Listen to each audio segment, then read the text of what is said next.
నిద్ర లేచాడు అన్న మాటకు అర్థం ఏమిటంటే ఆత్మ నుండి మనసు విడివడింది, మనసులోంచి ఇంద్రియాలు బయటికి వచ్చాయి. ఇంద్రియాలు బయటికి రాగానే కన్ను విప్పడానికి వీల్లేదు, తెలివొచ్చింది అని తెలుస్తుంది. నేను నిద్రలోంచి మేల్కొన్నాను అనుకుంటాడు.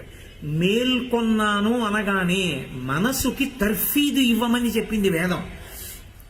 మనసులో నుండి రావలసినటువంటి మొట్టమొదటి ఆదేశం ఏమి అంటే, ఇవాళ ఏం చేద్దామని ఎగిరి దూకకూడదు మంచం నుంచి. మంచం మీద ఉండగానే కన్నురెప్ప విప్పక ముందు మనసు ఇవ్వవలసిన మొట్టమొదటి ఆదేశం ఏమిటంటే, నిద్ర మేల్కొంది ఈ శరీరం కాబట్టి ఇంద్రియములు పనిచేయడం మొదలుపెట్టాయి. ఇప్పుడు ఈ ఇంద్రియములన్నీ శ్రీ మహావిష్ణువు యొక్క శక్తితో ఆయన ఎలా చెప్పారో అలాగే పని చెయ్యడం మొదలు పెట్టాలి. అందుకని నిద్ర లేవగానే ఎవరు ఏ స్వరూపానికి భక్తులు కానివ్వండి, నేను గొప్ప శివభక్తుండే కానివ్వండి, భేదం పాటించడానికి వీల్లేదు.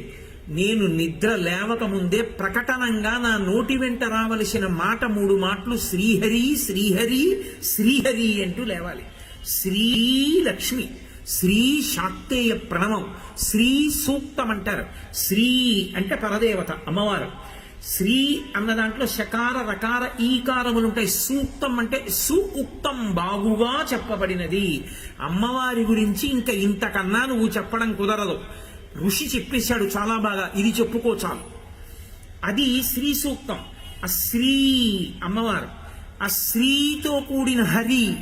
మేము పాపముల వైపుకి వెళ్లకుండా పాపబుద్ధులను హరించి తాను చెప్పినట్లు మేము నడిచేటట్టుగా చెయ్యగలిగిన వాడై మమ్ము రక్షించుగాక, మా ఇంద్రియములు ఆయన చెప్పినట్టు నడుచుగాక అన్న కోరికతో 3 మాటలు మొట్టమొదట కంఠం వెంట రావలసినటువంటి మాట శ్రీహరి శ్రీహరి శ్రీహరి అన్నారు.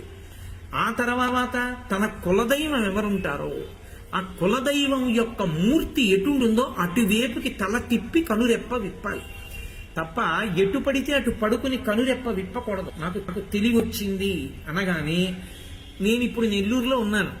నెల్లూరులో నా ఇంట్లో అయితే కులదైవం ఉంటుంది, ఇక్కడ అలా ఉండే అవకాశం ఉంటుంది, ఉండకపోతుంది. అప్పుడు నేను తెలివి వచ్చింది, ఎక్కడ ఉన్నాను? నెల్లూరులో ఉన్నాను.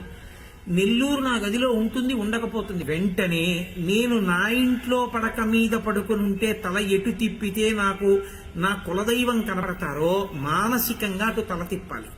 ముందు మనోనేత్రంతో దాన్ని చూడాలి. ఇప్పుడు నీకు ఎదురుగుండా అలా ఉండదేమో అని అనుమానం ఉంటే నీ చేతి వంక నువ్వు చూసుకోవాలి, అరిచేతిని చూడాలి. అరిచేతిని చూస్తూ కళ్ళు విప్పాలి. నీ ఇంట అయితే నీ కులదైవం ఎదురుగుండా ఉండాలి, ఏదో పక్కకి ఉండి నీ తల ఇటు తిప్పి చూడడానికి అవకాశం ఉండాలి. అది దక్షిణ దిక్కు కాకూడదు, కాకుండా తిప్పి చూడాలి. నోటి వెంట 3 మాటలు శ్రీహరి శ్రీహరి శ్రీహరి అన్న నామం రావాలి.